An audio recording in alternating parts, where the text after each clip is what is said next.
میرے پیارے دوستو، میں ہوں بلال حسین اور آپ دیکھ رہے ہیں میرا یوٹیوب چینل ماشاءاللہ۔ نکل گئے جنگلوں میں تو حضور نے فرمایا میرے دین میں کوئی رہبانیت نہیں ہے۔ دین تو کہتا ہے کہ آپ روٹین کے کام کریں، روٹین کے، اور روٹین کے کام ہی صحیح کر کے کریں، اسی میں آپ کو اللہ کی رضا نصیب ہو جائے گی۔ لیکن حضور نے فرمایا جو محنت کر کے روزی کمانے والا اللہ کا دوست ہے، سچا تاجر جو ہوگا اسے اللہ قیامت کے دن نبیوں کے ساتھ جگہ عطا فرمائے گا۔ تو نبی پاک علیہ الصلوۃ والسلام نے تو سپورٹ کر دی، فرمایا جو تو کام کر رہا ہے یہی کرتے کرتے تجھے اللہ کا قرب نصیب ہو جائے، اسی کو صحیح کر کے کر۔ یہ جو غلو ہے، یہ جو شدت پسندی ہے، اسے منع کیا۔ نبی پاک علیہ الصلوۃ والسلام کے گھر میں 3 صحابہ کرام علیہم رضوان تشریف لے گئے۔ انہوں نے جا کے نبی پاک علیہ الصلوۃ والسلام کی عبادت کا حال پوچھا۔ چند صحابہ گئے تو ازواج مطہرات نے ارشاد فرمایا کہ محبوب گھر تشریف لاتے ہیں، کچھ وقت آرام کرتے ہیں، کچھ وقت ہمیں دیتے ہیں، کچھ وقت عبادت میں گزارتے ہیں۔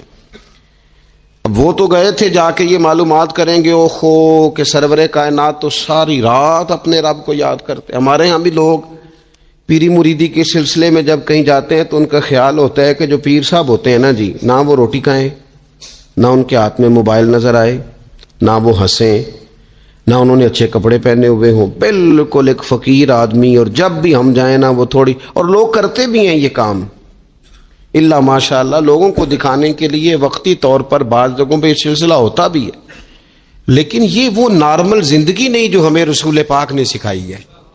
یہ وہ دین نہیں کہ آپ بالکل کٹ گئے اور آپ حیرت انگیز بات کر رہے ہیں اور آپ جناب بالکل دنیا کا آپ سے کوئی تعلق ہی نہیں ہے۔ یہ تو رہبانیت ہے اور اسلام اس کو قبول نہیں کرتا۔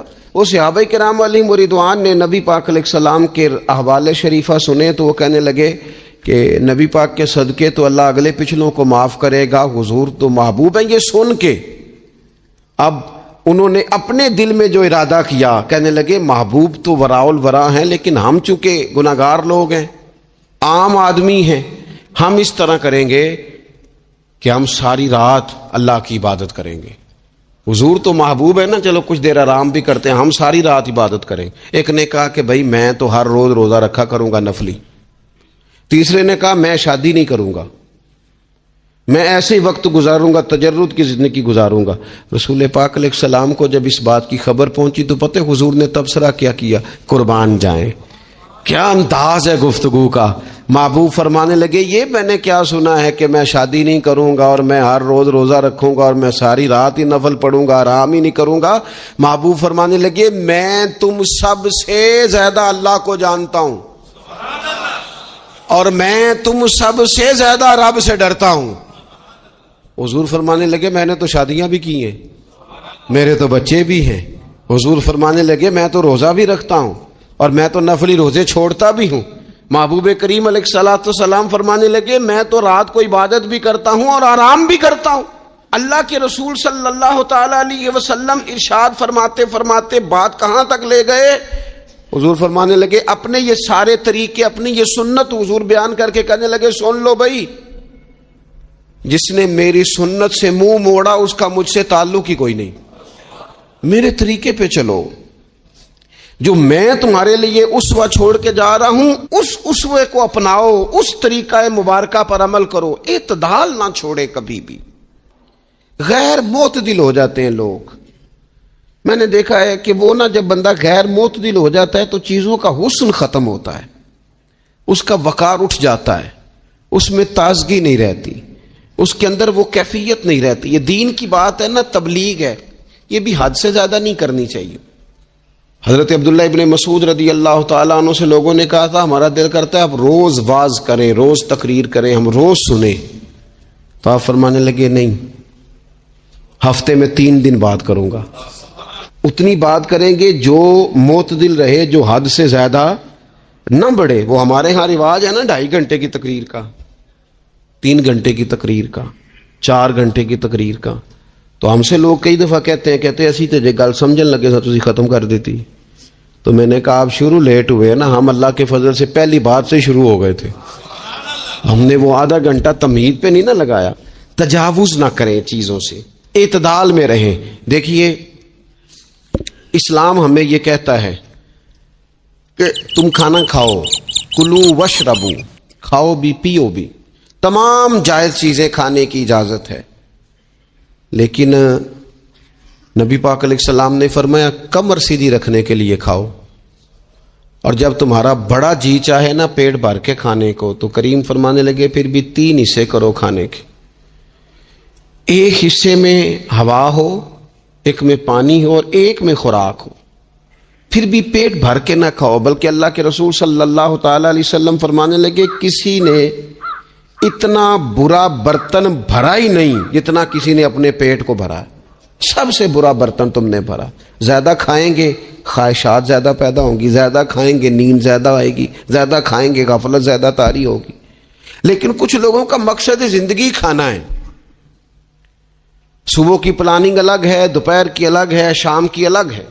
آپ حیران رہیں گے کہ آپ اس ملک میں رہتے ہیں جس میں سب سے بہترین بزنس ہوٹل چلانے کا بزنس ہے، کھانے پینے کا کام کرو، یہ بھی بنا لو یہ بھی بنا لو، اچھا بھلا کھا پی کے اس کے بعد فاسٹ فوڈ کا آرڈر دے دیا جاتا ہے، اور کھانے کے بعد کتنی ساری چیزیں۔ اب تو یہ میں کچھ عرصے سے دیکھ رہا ہوں، اچھا بھلا کھانا کھاتے ہیں، اس کے بعد چائے کے ساتھ بسکٹ آ جاتے ہیں۔ میرا ایک غریب گھر سے تعلق ہے، ہم تو اس وقت چائے کے ساتھ بسکٹ کھاتے تھے، رس کھاتے تھے جب روٹی کوئی نہیں ہوتی تھی، یا روٹی کھانے کا پروگرام نہیں ہوتا تھا، کوئی پرہیز چلتی تھی۔ لیکن اب وہ لوازمات چائے کے ساتھ، اب تو لوگ چائے کا، اب جی آپ کا کھانا نہیں پکانا چائے پکانی ہے، تو چلو ٹھیک ہے چائے پک گئی، اب وہ چائے پک رہی ہے، اس کے ساتھ جناب بھنا ہوا گوشت پڑا ہے، اس کے ساتھ پیزا آ گیا ہے، اس کے ساتھ فلانی چیز آ گئی، یہ کیا ہے جی؟ اچھا پھر وہ خواہش بھی ہوتی ہے بعض میزبانوں کی کہ اب یہ تعریف بھی کریں، وہ سارا کچھ رکھ کے تو ساتھ یہ بھی کہہ رہے ہوتے ہیں تو چونکہ روٹی ڈاک چھڑی سی، لہذا پھر ہم نے نا یہ سارا کچھ کیا ہے۔ یعنی وہ کہہ رہے ہوتے ہیں کہ مہمان اب یہ کہے کہ او ہو آپ نے تو بڑا تکلف کر دیا ہے، اس کی کیا ضرورت تھی۔ تو کئی مہمان میری طرح کے بڑے پکے ہوتے ہیں، جو روز کے مہمان ہوتے ہیں نا بڑے پکے ہوتے ہیں، وہ تعریف شریف کوئی نہیں کرتے، وہ صاف ہی بات کرتے ہیں کہ تسی ایک شے رکھ دیتے اسی بھی چج نال کھا لیندے۔ اب تو یہ چکھنے چکھانے کا ہی ماحول ہے، کوئی ایک رکھتے یا ہماری مرضی کی رکھتے یا پوچھ لیتے کہ اس ٹائم روٹی کھانی ہے تو چلو ہم کھاتے۔ یہ لوازمات ہیں، یہ تکلفات ہیں، اس میں گھر والے بھی تکلیف میں، پیسہ بھی بعضوں کا ضائع۔ آپ کھانے کے لیے زندہ نہ رہیں، زندہ رہنے کے لیے کھانا کھائیں، اپنی طبیعت میں بوجھ نہ بنائیں کسی قسم کا۔ نبی پاک صلی اللہ تعالی علیہ وسلم نے مومن کی شان پتہ کیا بیان کی؟ فرمایا کافر اور منافق 7 آنتوں سے کھاتا ہے اور مومن 1 سے کھاتا ہے۔ اتنا فرق ہے کافر منافق کے کھانے میں اور مسلمان کے کھانے میں۔ 6 گنا کم روٹی کھاتا ہے مسلمان، 6 گنا کم۔ حضرت عمر فاروق ملک کے شام میں حضرت ابو عبیدہ بن جراح سے ملنے کے لیے گئے تو کہنے لگے اتنی دور سے آیا ہوں، شپا سالار اور روٹی تو کھلا۔ تو انہوں نے اپنے بیگ سے رات کا خشک ٹکڑا کھانے کا نکالا اور پانی کا پیالہ دے کے کہنے لگے عمر یہ لو کھا لو۔ تو حضرت فاروق اعظم کہنے لگے یہی وہ مزیدار روٹی تھی جس کے لیے میں تیرے پاس آیا تھا، یہی وہ کھانا تھا، میں تلاش کر رہا تھا کہ یہ تمہیں ملے گا۔ کدھر گئے وہ لوگ جو رات کے کھانے میں فریج بھی نہیں ہوتی تھی، رات کے کھانے میں تھوڑا پانی ڈال دیا اماں نے، اس کو 3-4 دفعہ ابال لیا، رات کی روٹیوں میں تھوڑا سا پانی اور تھوڑا سا گھی، پورا گھی نہیں، تھوڑا سا پانی اور تھوڑا سا گھی، اور ساتھ دادی نانی یہ بھی کہہ رہی ہے کہ یہ پانی سے ذرا نرم ہو جائے گی روٹی، اور پھر وہ کھانا کھایا جا رہا ہے۔ اس کے اندر نہ تو ڈاکٹر آپ کو یہ کہہ رہا ہے کہ یہ نقصان کا باعث ہے، نہ معدے پہ بوجھ بن رہا ہے، نہ اس کے لیے پھر بھائیوں کو جا کے پردیس کاٹنا پڑ رہا ہے، نہ باپ کو کئی قسم کی نوکریاں کرنی پڑ رہی ہیں، اعتدال میں گھر کے اندر ہی سارا کچھ مینج ہے۔ یہ وہ حسن ہے جو اسلام کہتا ہے تم غیر معتدل ہو گئے، تم حد سے بڑھ گئے، تم نے زندگی ساری کھانے پینے پہ لگا دی۔ اور بھائی من چاہی نعمتیں تو جنت میں ملیں گی، ہم نے تو مزے کے کھانے وہاں جا کے کھانے، وہاں ملے گا پھل اور وہاں ملے گی نعمتیں جو بار بار ملیں گی، چہرے ایک جیسے ہوں گے پر ذائقہ بڑا منفرد سے منفرد نظر آئے گا۔ تو وہ جو پردہ غیب میں چیزیں تھی وہ ساری چیزیں لوگ کہتے ہیں ہاں جی ہم ساری، غیر معتدل نہ بنے، تھوڑی سادگی لائیں، تھوڑا درمیانہ راہ، اسلام اس کو پسند کرتا ہے۔ نبی پاک علیہ السلام کی بارگاہ میں ایک مہمان آیا، ابھی وہ مسلمان نہیں تھا، تو محبوب نے فرمایا ایک بکری کا دودھ دھو کے اسے پلا دو۔ ایک بکری کا دودھ دھویا گیا، پلایا گیا، پھر دوسری کا دودھ دھویا گیا، پلایا گیا، پھر تیسری کا، وہ 7 بکریوں کا دودھ پی گیا۔ صبح اللہ نے توفیق دی اور وہ کلمہ پڑھ گیا۔ اب نبی پاک علیہ السلام نے فرمایا اسے بکری کا دودھ دھو کے پلاؤ۔ ایک بکری کا دودھ پیا، دوسری کا پی نہ سکا، رات 7 کا پی گیا تھا۔ تو میرے کریم فرمانے لگے یہ مومن اور کافر کا فرق ہے۔ جب تک یہ حالت کفر میں تھا 7 بکریوں کا دودھ پی گیا، اب یہ مومن ہوا ہے تو اللہ تبارک و تعالی نے ایک دودھ کے ساتھ ہی اسے سیر فرما دیا ہے۔ اس کی تشنگی اور بھوک اللہ نے مٹا دی کھانے پینے کے لیے، اور اس کا ذہن بھی نہ بنائیں۔ میں جانتا ہوں جن گھروں میں بچے اس مزاج کے ہو جاتے ہیں، اس طبیعت کے ہو جاتے ہیں کہ آج یہ کھانا ہے، کل وہ کھانا ہے، پرسوں وہ کھانا ہے، وہ پھر کھانے پینے میں سارا وقت گزرتا ہے۔ پھر وہاں دیکھا ہے کہ اماں بیچاری باورچی خانے میں ہی رہتی ہے، پھر وہاں صرف ایک ہی سلسلہ ہے کہ کھاؤ کتنا کو کھا سکتے ہو۔ تو معتدل رہیں۔ تیسری بات یہ کہ رزق کمانے کے مسئلے میں بھی معتدل رہیں۔ کاروبار کریں، محنت کریں، منصوبہ بندی کریں، کوشش کریں، لیکن پیسے کمانے کے مسئلے میں ڈپریشن کا شکار نہ ہو۔ یعنی اس کو نہ جینے مرنے کا مسئلہ نہ بنائیں کہ اگر 1 مہینہ کاروبار صحیح چمکا ہے تو صحت بھی ٹھیک رہی ہے، اور اگلے مہینے اگر تھوڑے حالات خراب ہوئے ہیں تو بلڈ پریشر بھی کافی اوپر نیچے ہو گیا ہے۔ اس کو نفسیاتی مسئلہ نہ بنائیں۔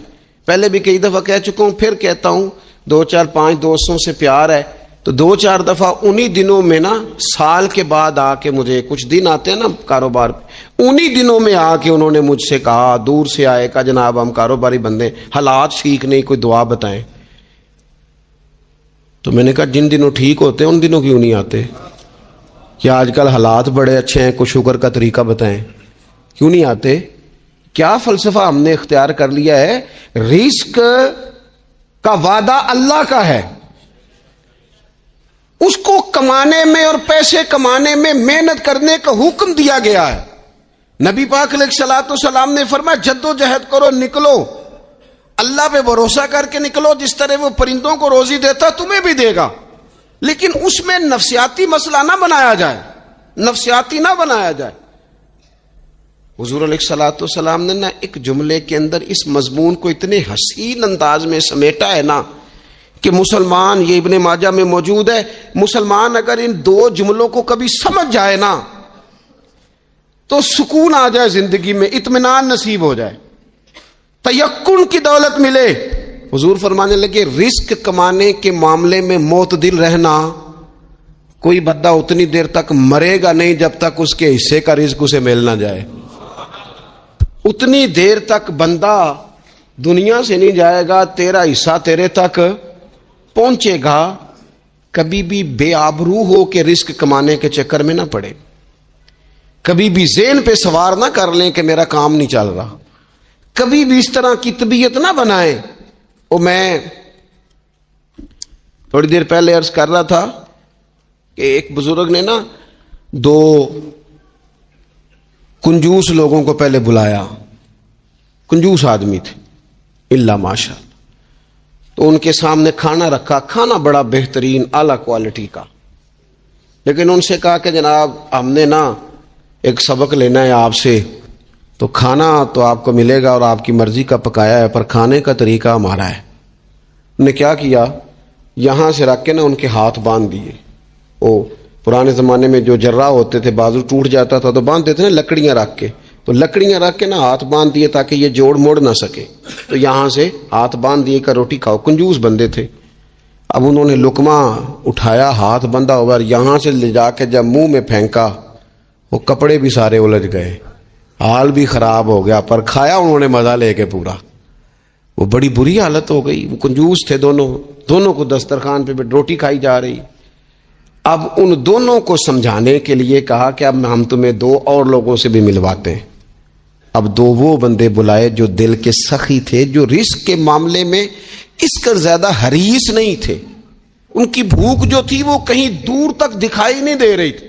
انہوں نے کہا جناب ادھر آئیں. آپ دونوں بھی, ان کے بھی ہاتھ باندھ دیے گئے. کہا آپ نے روٹی کھانی ہے, آپ نفیس لوگ ہیں, ناراض نہ ہوئیے گا, سخی بندے ہیں, پر کھانا آپ نے کھانا ہے, پر ہماری مجبوری ہے, ہم نے آپ کے ہاتھ باندھ کے روٹی دینی ہے آپ کو. وہ دو بندے بھی آمنے سامنے بٹھا دیے گئے, کھانا چن دیا گیا, ہاتھ یہاں سے باندھ دیے گئے, لیکن وہ سخی تھے. انہوں نے کہا جناب کوئی مسئلہ نہیں, اللہ تعالیٰ توفیق دے گا. انہوں نے کیا کیا, وہ لقمہ لگاتے اور ایک دوسرے کے منہ میں ڈالنا شروع کر دیتے. کھانا بھی کھا لیا, کپڑے بھی بچ گئے, نفاست بھی قائم رہ گئی. اور کسی قسم کی کوئی پریشانی آئی, کام خاصا مشکل ہے کسی کے منہ میں لقمہ دینا. یہ کام بڑا مشکل ہے, یعنی کھانا آ جائے, پک جائے, پاس پہنچ جائے, اور پھر اسے توڑ کے بنا کے اتنی محنت کر کے دے کسی کے منہ میں دینا. لیکن یہ دے کے دیکھو کپڑے بچ جائیں گے انشاءاللہ. نفاست نظر آئے گی, حسن نظر آئے گا, خوبصورتی نظر آئے گی, اس میں لطافت محسوس ہوگی, اس میں لگے گا کہ یہ بندہ ایسا ہے جسے اللہ تعالیٰ نے اپنے فضل سے عطا فرمایا ہے. تو غیر معتدل طریقہ بندے کو رسوا کر دیتا ہے, رسوا کر دیتا ہے. وہ مال کمانے تو نکلتا ہے لیکن وہ کمزور ہو جاتا ہے, اس کا مزاج اور طرح کا ہو جاتا ہے. میں نے دیکھا ہے, وہ جناب ساری دنیا چھٹی پہ ہے لیکن اس نے کہا چلو آج میں دکان کھول لیتا ہوں, گاہک کہیں بھی نہیں آئے گا تو چلو سارے آج مجھے مل جائیں گے. ایسا نہیں ہوتا. رزق اللہ نے تقسیم فرمایا ہے, اور جس کا ہے وہ اس تک پہنچ جاتا ہے. تو غیر معتدل طریقہ اور رسوائی والا طریقہ کبھی بھی اختیار. اسی طرح کا معاملہ سخاوت میں ہے. نبی پاک علیہ الصلوۃ والسلام نے فرمایا کہ جب صبح دن چڑھتا ہے تو فرشتے دعا کرتے ہیں, کہتے ہیں یا اللہ سخی کو زیادہ عطا فرما, اسے زیادہ دے. حضور فرماتے ہیں جو سخی ہوتا ہے نا, یہ لوگوں کے بھی قریب ہوتا ہے, اللہ تعالیٰ کے بھی قریب ہوتا ہے, اور جنت کے بھی قریب ہوتا ہے. اور یہ جو کنجوس ہوتا ہے یہ لوگوں سے بھی دور ہوتا ہے, اللہ تعالیٰ سے بھی دور ہو جاتا ہے, جنت سے بھی دور ہو جاتا ہے. سخاوت بڑی اعلیٰ چیز ہے, لیکن اس میں بھی معتدل رہنے کا کہا گیا. معتدل. کچھ لوگ ایسے ہیں جو سخی نہیں ہوتے. یہ میں کوشش کروں گا تشریح آپ کے ذہن کے مطابق کر لوں. سخی مزاجن سخی, لیکن اگر کبھی چڑ جائے نا, وہ جتنے مرضی پیسے لے لو ان سے, مزاج میں سخاوت نہیں.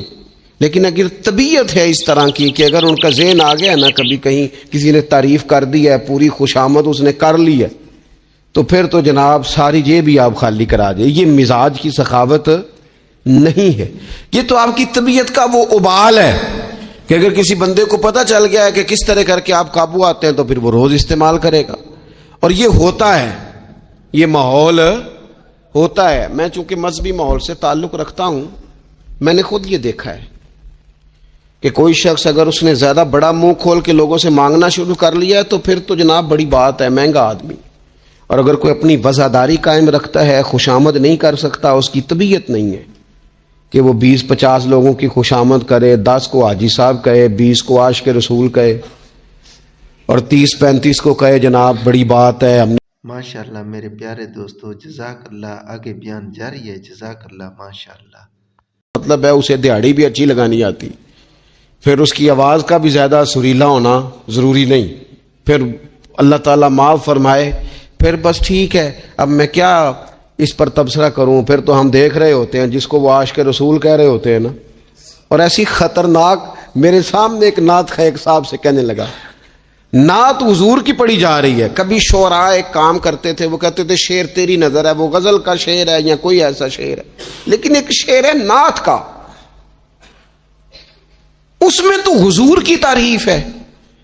نبی پاک کی تعریف کا شعر کسی بندے کی نظر کیسے ہو سکتا ہے جب اس میں ذکر ہی رسول پاک کا ہے؟ تو وہ نعت خان صاحب کہنے لگے, بندہ سامنے بیٹھا ہے, تھوڑا بہت میں بھی اسے جانتا ہی تھا, تو اسے کہنے لگے حاجی صاحب یہ شعر تہاڈی نظر ہے. میں انہوں آخیا تو مہربانی کر, یہ نظر کوئی اور شے کر لیا, یہ تو نعت ہے حضور کی, یہ نبی پاک کے لیے ہی رہنے دے, اس کی نظر تو نے کر دی ہے. تو نالے میں کیا ہے حاجی جنی دیر تک پیچھے بیٹھا سی اونی دیر تو نظر کیتی نہیں, ان دتیاں لے کے سامنے آئے تھے تو نظر نیاز شروع کر لی. نہ کریں یہ کام, اس سے کوفت پہ. اور آپ یقین کریں, میں ذمہ داری سے کہتا ہوں, یہ کام کرنے والا بھی تنگ ہوتا ہے، اور جس کے لیے کر رہا ہوتا ہے پتہ اسے بھی سارا ہی ہوتا ہے کہ چکر کیا چل رہا ہے، سب پتہ ہوتا ہے۔ تو اس تکلف میں جب انسان کام کرتا ہے تو کہاں تک بات جاتی؟ سخاوت کرے لیکن چڑھ کر کوئی کام نہ کرے۔ نبی پاک علیہ الصلوۃ والسلام نے فرمایا، حضور فرمانے لگے اس طرح خیرات نہ کرنا کہ تمہارے اپنے بچے بعد میں لوگوں کے سامنے ہاتھ پھیلاتے پھرے۔ حضرت سعد بن ابی وقاص رضی اللہ تعالیٰ عنہ نے عرض کیا تھا، یا رسول اللہ صلی اللہ تعالیٰ علیہ وسلم، میں سارا مال اللہ کی راہ میں خیرات کرنا چاہتا ہوں، میری ایک ہی بیٹی ہے، میں چاہتا ہوں سارا اللہ کے راستے میں دے دوں۔ تو حضور فرمانے لگے نہیں بھائی، تو چوتھا حصہ دے، 3 حصے اپنی بچی کے لیے، بیویوں کے لیے، باقیوں کے لیے رکھ لے، لیکن تو یہ کام نہ کر۔ تو میرے عزیز، زندگی میں خرچ کرنے میں بھی اعتدال کا مظاہرہ کریں۔ مجھے پتہ ہے اچھی طرح کہ ہمارے ہاں ایک مزاج بن جاتا ہے، طبیعت بن جاتی ہے، اگر کسی شخص کو آپ تھوڑی سی مدد کرتے ہیں تو وہ سمجھتا ہے کہ اگر اس نے مجھے 20,000 دیا ہے تو یقیناً اس کے گھر میں 50 لاکھ پڑا ہے، وہ پھر اگلے ہفتے دوبارہ آتا ہے، ایک نئی مجبوری کا بھی اظہار کرتا ہے۔ یہ ساری چیزیں ہوتی ہیں، ان چیزوں کے بیچ ہی آپ کو نیکی کرنی ہے، لیکن افراط و تفریط سے بچنا ہے۔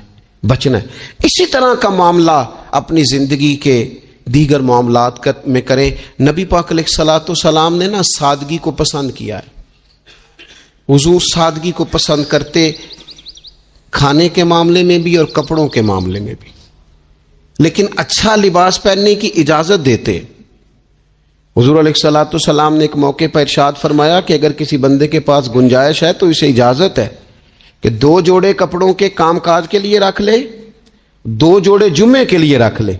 اور نبی پاک صلی اللہ تعالی علیہ وسلم نے ایک شخص کو دیکھا جو مالدار تھا، لیکن اس کے کپڑے پھٹے پرانے تھے، لباس پرا گندا تھا، بال بکھرے ہوئے تھے۔ تو اللہ کے محبوب علیہ السلام نے فرمایا تیرے اوپر اللہ کا فضل ہے، اور رب جب فضل کرے تو پھر اللہ فضل دیکھنا پسند بھی فرماتا ہے۔ فرمایا تو اچھا لباس پہن، حرج کوئی نہیں، لیکن اپنا رسول پاک علیہ السلام کا طریقہ مبارکہ یہی تھا کہ سیدہ عائشہ صدیقہ فرماتی ہیں کہ یہ وہ لنگی مبارک ہے اور یہ وہ پیوند والا کرتا مبارک ہے، اسی میں محبوب نے اپنی جان اپنے رب کریم کی بارگاہ میں پیش کر دی۔ اور فرماتی ہیں کتنے کتنے دن گزرے کہ رسول پاک علیہ الصلوۃ والسلام نے کھانا تناول نہیں فرمایا، کتنے کتنے دن گزرے۔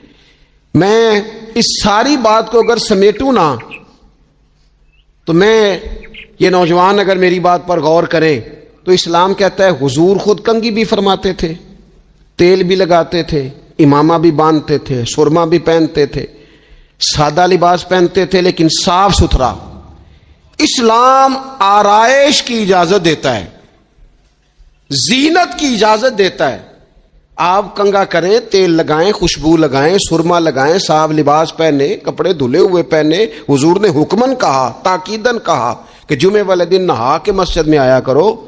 اسلام آرائش کی اجازت دیتا ہے، بس نمائش سے منع کرتا ہے۔ دکھاوا نہ کرو، نمائش نہ کرو۔ یہ نہ کہو کہ میں نے اتنے لاکھ کا پہننا ہے، ذرا لاکھ پتہ جائے لوگوں کو۔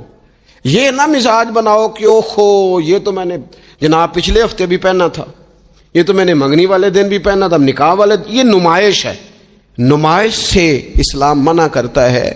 اللہ کے پیارے رسول صلی اللہ تعالی علیہ وسلم نے فرمایا جس نے دنیا میں شہرت کا لباس پہنا، اس طرح کا لباس پہننا چاہا، اس طرح کے کپڑے زیب تن کرنا چاہے جس سے محسوس ہو کہ میں ایک بڑا آدمی ہوں، میں مالدار آدمی، جس نے دنیا کے اندر شہرت کا لباس پہنا، اللہ قیامت کے دن اسے ذلت کا لباس پہنائے گا۔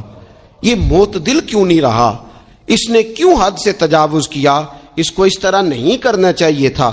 رسول رحمت صلی اللہ تعالی علیہ وآلہ وسلم نے ہمیں جس چیز کی اجازت دی ہے وہ کام ہم کر سکتے ہیں، اور جس سے نبی پاک علیہ الصلوۃ والسلام نے ہمیں روکا ہے اس کام سے ہم نے بچنا ہے۔ ایک اور بات بھی خاص اور بالخصوص نوجوانوں سے کرنی ہے، وہ خاص جس طرح کھانے پینے میں معتدل رہیں، کمائی کرنے میں معتدل رہیں، خرچ کرنے میں اعتدال کا مظاہرہ کریں، لباس میں اعتدال کا مظاہرہ کریں، اسی طرح نا یہ آرام کرنے میں بھی ذرا معتدل رہیں۔ بہت زیادہ آرام کرنے لگ گئی ہے نئی نسل۔ آپ ضرورت سے زیادہ بھی سو لیں تو تھکاوٹ بڑھ جاتی ہے۔ اگر انسان اتنا ہی آرام کرے نا جتنا اس کی طبیعت کے لیے ضروری ہے تو اس میں طبیعت فریش رہے گی. لیکن اگر آپ کہیں، وہ ایک دوست ہیں ہمارے، تو ان کو جب تک کوئی اٹھائے نہ تو اٹھتے نہیں. تو گھر والوں نے ایک دن ارادہ کیا کہ آج صبح نہیں اٹھانا، دیکھتے ہیں کتنے بجے اٹھتا ہے. ماشاءاللہ شادی شدہ ہیں، بچے ہیں. تو کہنے لگے جی پھر اللہ کے فضل سے میں 2 بجے خود ہی اٹھ گیا تھا. السلام علیکم دوستو، اگر میرے چینل کی ویڈیو اچھی لگی ہو تو پلیز اسے سبسکرائب کریں اور لائک کریں اور شیئر کریں. ماشاءاللہ، جزاک اللہ. آپ سب دوستوں کا بہت شکریہ.